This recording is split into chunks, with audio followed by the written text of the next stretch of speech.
dipandang di daerah Pekanbaru, Riau dan sekitarnya. Mereka tidak bisa memasuki di tahun yang baru ini. Tapi saudara, ini adalah anugerah Tuhan. Kita bisa melangkah memasuki di tahun yang baru ini. Artinya Tuhan masih memberikan kita satu harapan yang baru lagi. Satu harapan yang baru, satu kesempatan yang baru yang ingin Tuhan berikan di dalam kehidupan kita masing-masing. Amin. Kita buka firman Tuhan kita yang terambil di dalam Yesaya pasal 43 ayat 18 dan 19.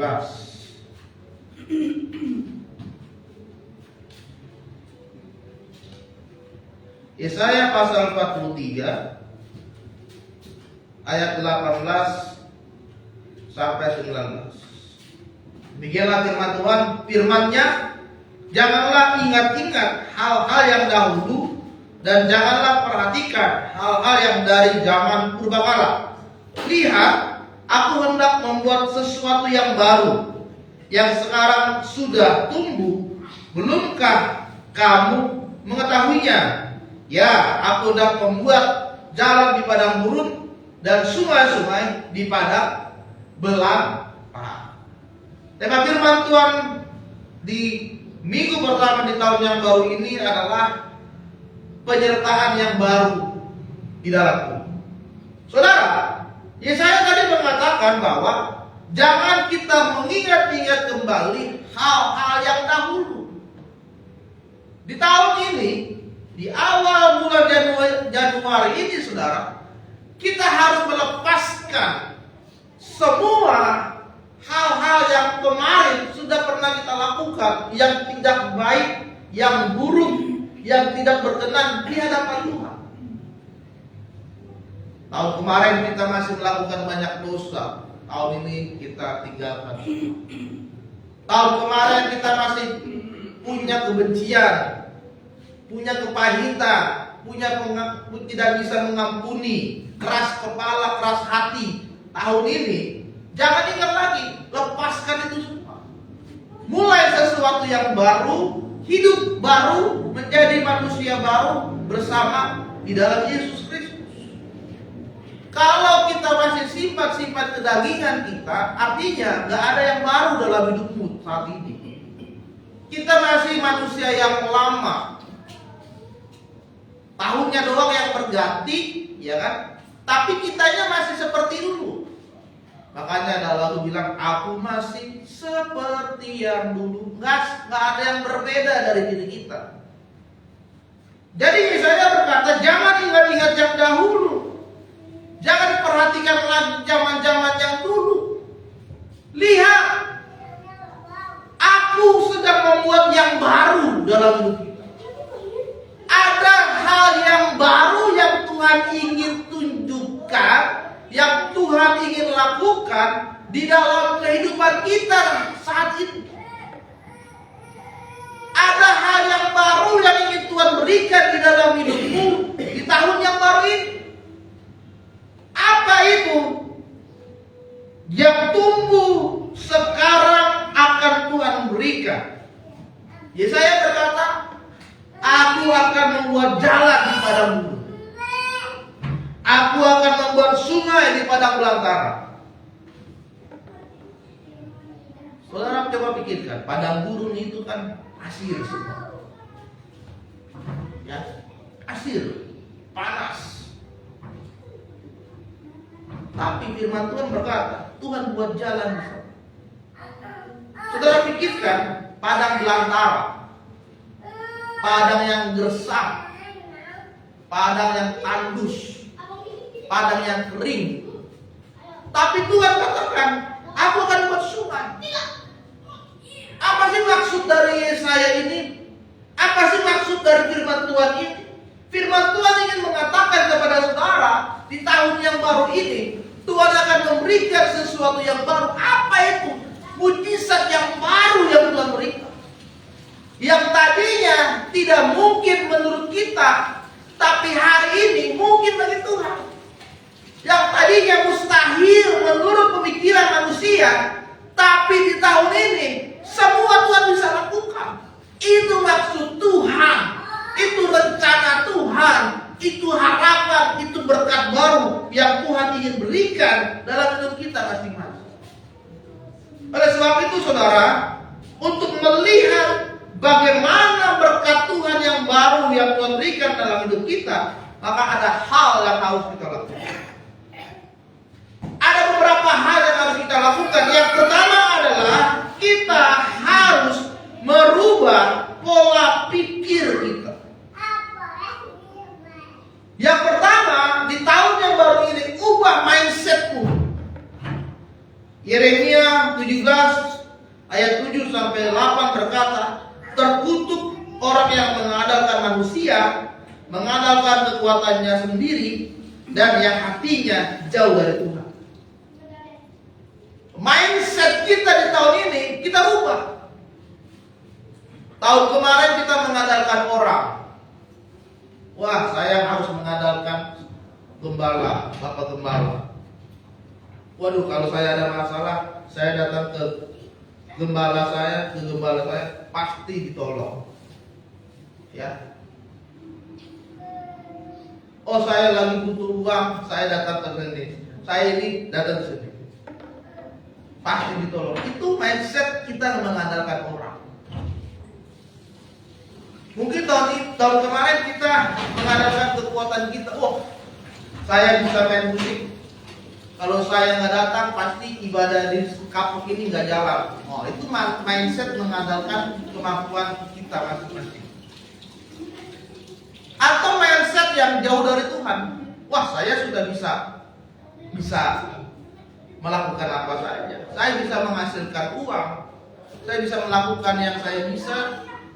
Dan saya tidak butuh Tuhan. Nah, itu mindset orang yang tidak butuh Tuhan, yang hatinya jauh dari Tuhan. Tapi Yeremia berkata, terkutuk orang yang seperti itu. Tahun ini ubah mindset cara berpikirmu menjadi cara berpikir kita pusatkan semua kepada Yesus. Kalau bahasa istilahnya adalah Kristosentris. Semua berpusat mengerucut kepada Tuhan Yesus. Jadi ubah cara berpikir.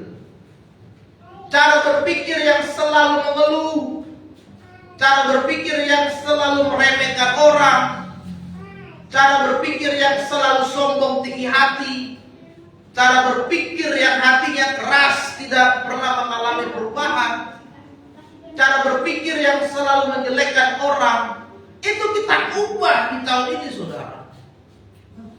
Kita ubah cara berpikir kita di tahun ini, sehingga kita akan melihat Tuhan akan memberikan kehidupan kita yang lebih baik di dalam Yesus. Amin. Cara berpikir apa yang harus kita lakukan di tahun baru ini? Filipi 4 ayat 7 sampai 8 berkata, damai sejahtera Allah melampaui segala akal, memelihara hati dan pikiranmu dalam Kristus Yesus. Semua yang benar, semua yang mulia, semua yang adil, semua yang suci, semua yang manis, semua yang sedap dengar, semua yang disebut kebajikan dan patut dipuji, pikirkanlah semua. Jadi ini yang menjadi cara berpikir kita di tahun yang baru ini.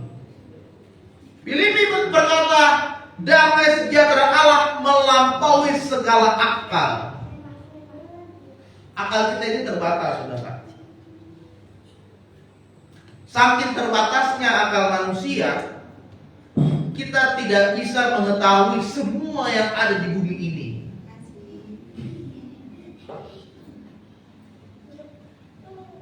Saya seorang hamba Tuhan, saya seorang pendeta. Tetapi saya tidak memahami bagaimana pengetahuan tentang kedokteran. Saya nggak tahu. Saya tidak memahami bagaimana tentang kebijakan-kebijakan pemerintahan. Saya nggak tahu. Karena kita punya akal itu terbatas. Mungkin saudara bisa mahir dalam bermusik, tapi dalam bidang lain belum tentu saudara mahir. Mungkin saudara mahir di dalam bidang hukum, Tapi di dalam bidang lain belum tentu kita mahir. Karena itu Filipi berkata, damai sejahtera dari Allah itu yang melampaui segala akal kita. Artinya adalah Tuhan itu lebih dari apa yang saudara pikirkan. Kita ini manusia yang terbatas. Dan yang tidak terbatas itu adalah Tuhan. Oleh sebab itu, apa yang harus kita pikirkan? Semua yang manis, semua yang benar, semua yang mulia, semua yang suci, itu yang kita pikirkan. Adakah di dalam Filipi dikatakan, pikirkanlah dosa yang dilakukan oleh orang lain? Enggak. Pikirkanlah kejahatan yang dilakukan oleh orang lain kepada dirimu? Enggak. Pikirkanlah masalahmu? Enggak. Pikirkanlah kesulitanmu? Enggak. Tapi Filipi berkata, semua yang manis, semua yang mulia, semua yang suci, pikirkan. Tuhan, bagaimana ya saya supaya semakin hari semakin suci di hadapan? Pikirkan. Tuhan, bagaimana ya supaya hidup saya semakin memuliakan Engkau? Itu yang kita pikirkan. Tuhan, bagaimana ya supaya perkataan saya ini semua sedap didengar oleh orang lain? Itu pikirkan. Jangan selalu menggerutu mulu, bukannya nggak pernah senyum, singer juga di depan sudah pernah senyum. Itu pikirkan. Semua yang disebut kebajikan, semua yang disebut patut dipuji, pikirkan. Jadi kita rubah pola berpikir kita di tahun yang baru ini. Amin. Yang kedua, saudara, libatkan Tuhan dalam setiap rencanamu di tahun ini.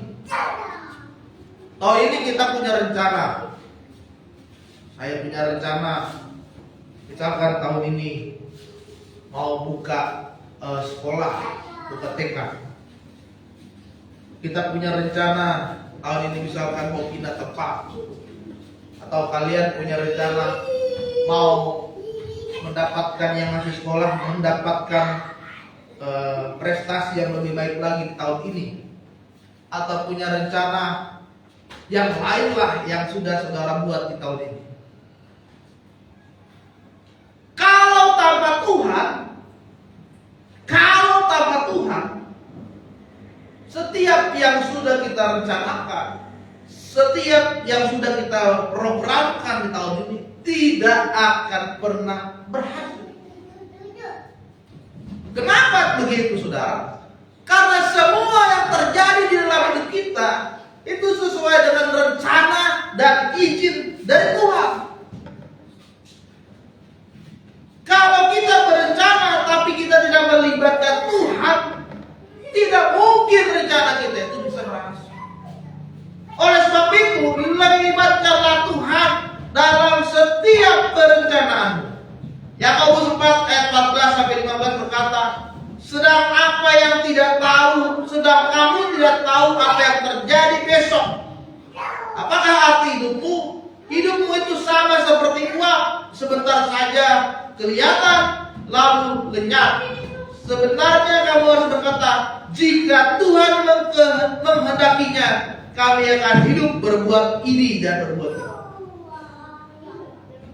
Yakobus berkata, saudara, besok saja kita nggak tahu apa yang terjadi. Besok kita nggak tahu apa yang terjadi. Yakobus berkata, hidup kita ini seperti uap. Kadang kelihatan, tiba-tiba Tuhan panggil, sudah nggak ada. Kan uap begitu, muncul, tiba-tiba plak, meledak, nggak kelihatan. Kita seperti uap. Oleh sebab itu, Yakobus berkata, yang kita lakukan adalah libatkan Tuhan. Engkau menghendaki kami berbuat ini, berbuat itu, maka lakukanlah semua menurut rencana Tuhan. Jadi saudara, setiap kita memulai untuk bekerja, setiap kita memulai untuk sekolah, untuk kuliah, Setiap kita memulai untuk mencari pekerjaan atau memilih pasangan atau memulai pelayanan, carilah Tuhan dan libatkanlah Dia dan mulai bersandar kepada Tuhan. Amin. Jadi tahun ini setiap rencanamu, setiap apapun yang kita lakukan, libatkan Tuhan. Saudara mau bekerja, sebelum bekerja berdoa, Tuhan, saya serahkan pekerjaanku ke dalam tangan-Mu. Biar Tuhan yang berencana. Semua yang saya lakukan terbaik untuk Tuhan. Saya mau sekolah Tuhan, saya mau sekolah, saya mau kuliah. Saya serahkan hidupku hari ini, kuliahku, sekolahku hari ini. Tuhan yang memimpin, Tuhan berikan hikmat, pengetahuan, dan semua yang saya lakukan hari ini mendapatkan hasil yang baik. Itu. Jadi libatkan setiap rencana kita lakukan. Amin. Dan yang ketiga yang terakhir yaitu melangkah dengan iman. Hakim-Hakim 6 ayat 13 di situ dikatakan,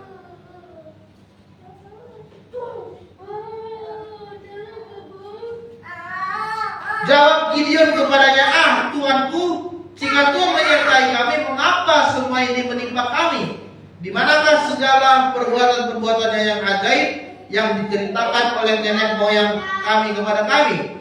Ketika mereka berkata, bukankah Tuhan telah menuntun kita keluar dari Mesir? Tetapi sekarang Tuhan membuang kami dan menyerahkan kami ke dalam cengkraman orang Midian. Saudara, yang ketiga adalah melangkah dengan iman. Pada saat itu, dalam kitab Hakim-Hakim ini, bangsa Israel sedang berada di tengah-tengah tawanan orang Midian selama 7 tahun lamanya. Lalu Tuhan menunjuk Gideon untuk memimpin bangsa ini keluar dari penindasan orang-orang Midian. Pada saat Tuhan menunjuk dia, Gideon berkata, Tuhan, bagaimana Tuhan bisa membawa kami keluar dari bangsa ini? Kami sudah lama ditindas oleh orang-orang Midian. Bagaimana caranya Tuhan, Engkau bisa membawa kami keluar dari penindasan ini? Karena Gideon merasa 7 tahun itu waktu yang lama, saudara. 7 tahun waktu yang lama. Sehingga Gideon merasa bahwa sulit untuk keluar dari penderitaan yang dialami oleh mereka. Dia tidak berani melangkah. Gideon tidak berani melangkah ke depan. Karena dia takut. Karena dia tidak paham. Karena dia tidak mengetahui. Oleh sebab itu di ayat selanjutnya Gideon berkata, kalau memang Tuhan yang akan menunjukkan jalannya, berikanlah tangan. Dalam ayat selanjutnya, lalu ditaruh di situ roti, lalu malaikat Tuhan membakar roti itu. Lalu di situ tersadarlah Gideon dan berkata, celakalah aku, karena aku telah melihat Tuhan. Disitulah Gideon baru sadar, ternyata benar Tuhan telah berkata, berseru kepada dia. Yang ketiga, saudara, kita harus berani melangkah di tahun ini, melangkah dengan iman bersama dengan Tuhan. Harus ada keberanian, keberanian untuk menerobos zona-zona nyaman dalam kehidupan kita, sehingga kita akan keluar dari zona nyamanmu untuk melangkah naik ke tahap yang lebih besar lagi. Dan untuk melangkah ini, saudara, yang kita butuhkan adalah bagaimana hidup kita semakin mendekatkan diri kepada Tuhan. Doanya itu harus diperkuat lagi.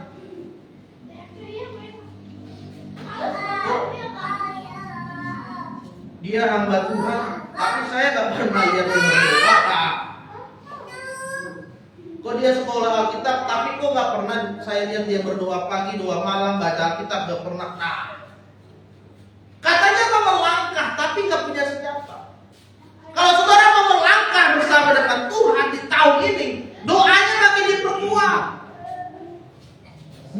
di bawah kaki Yesus, berseru di bawah kaki Yesus, menyerahkan setiap rencanamu di tahun ini, melangkah bersama dengan Tuhan.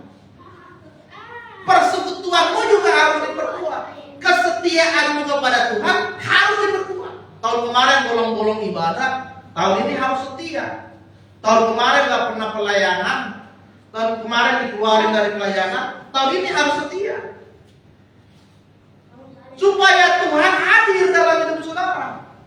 Seperti Tuhan hadir mengangkat Gideon menjadi hakim, membawa bangsa Israel keluar dari tanah Midian.